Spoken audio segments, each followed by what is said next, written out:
Hi, this is Randy. I just got done watching the YouTube video that just came out today with Sam Vaknin and Ross Rosenberg. So there was just one thing that they said that was pretty interesting to me. And I had heard it before, but I heard it again in a different way. Actually, a couple of things that they also confirmed. One thing that Sam clarified, and that is that narcissists do love, except it's not the same way as other people love. So therefore, love has a different meaning, and he confirmed that a narcissist will use the word love and actually mean it, but it's love in his own way. So therefore, I choose not to go along with that. I do go along with the fact that they love in their own way and they freely use the word.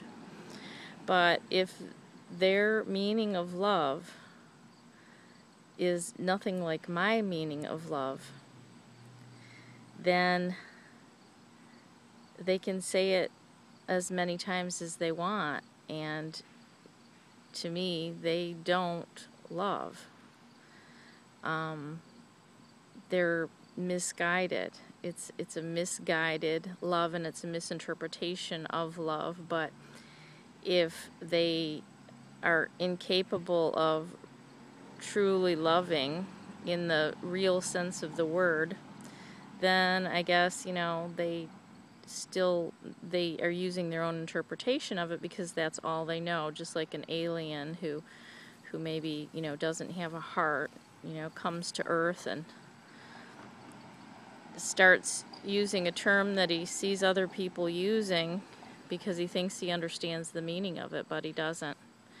And so that's what the narcissist does, and my ex-narcissist definitely used that word constantly, and I had no clue that he didn't know the meaning of it. In fact, after the divorce, I did tell him that he doesn't know what love is, and he argued with me over text that, yes, he does, and that's not true. I also accused him of not having any empathy, and he denied that. He says he does have empathy. That was totally not true. I told him he had no conscience. He said that was absolutely not true. But if he doesn't understand what those words mean, then, like I said, I guess he's not lying, right? So Sam and Ross were talking about how codependents and narcissists come from the same attachment trauma early on. And what I noticed with the narcissist in my relationship with him that was 16 years in duration is that I became more and more secure as the years went by.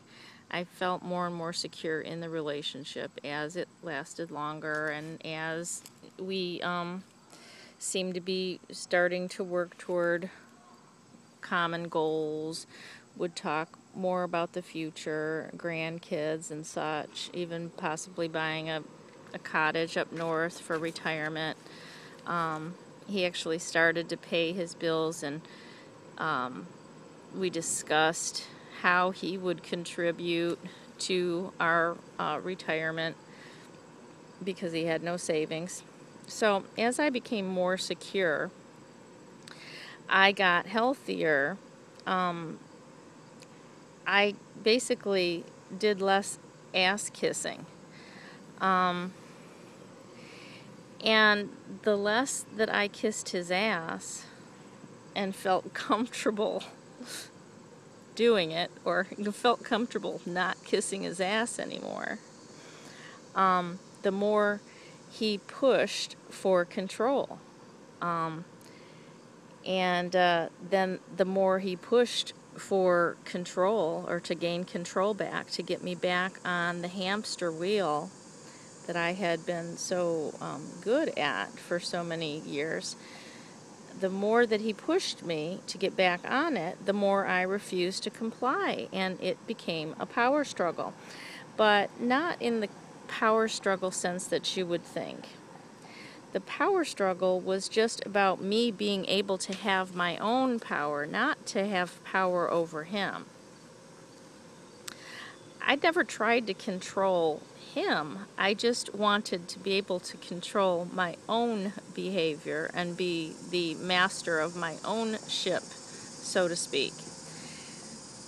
When I took my own power back, he felt threatened, and he struggled to regain that power over me. I think he viewed it as that he was losing love for me, or that I was losing love for him, and love in the sense of the word that he means it. So if I'm not doing everything that he wants and starting to just try to have more of an equal relationship, which is what I always wanted in the first place, if I'm expressing my own needs and expressing my displeasure, whether I'm going to get punished or not by him, I think he viewed that as that I was losing love for him, or it caused him to lose love for me. And again, it's not the real definition of the term love, because those kinds of things shouldn't cause anybody to lose love for another person. Just because the person wants to express themselves, wants to take care of their own needs, or make sure their own needs are also taken care of as well as their partners, that's no reason to think that someone's falling out of love with you, or any reason for you to fall out of love with them, because like now they're being their own person and they're off the hamster wheel. So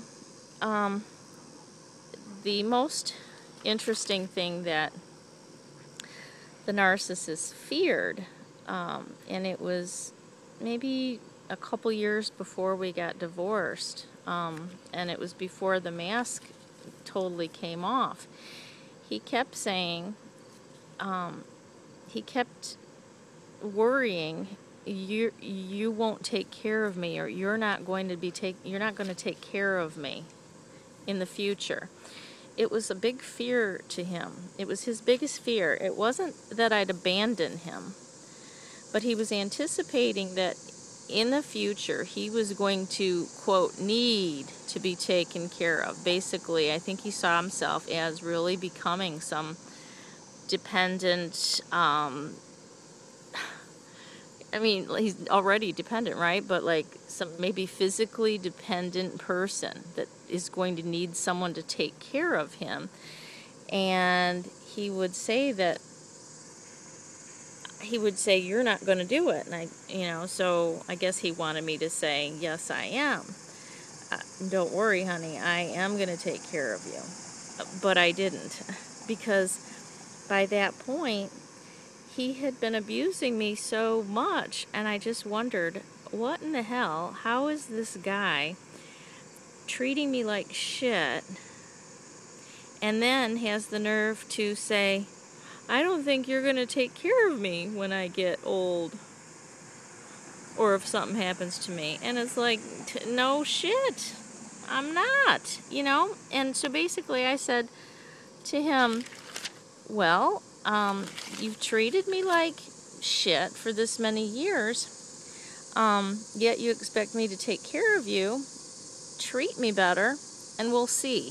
Basically, I'm not going to give you any guarantees on that. And, oh boy, he didn't like that answer.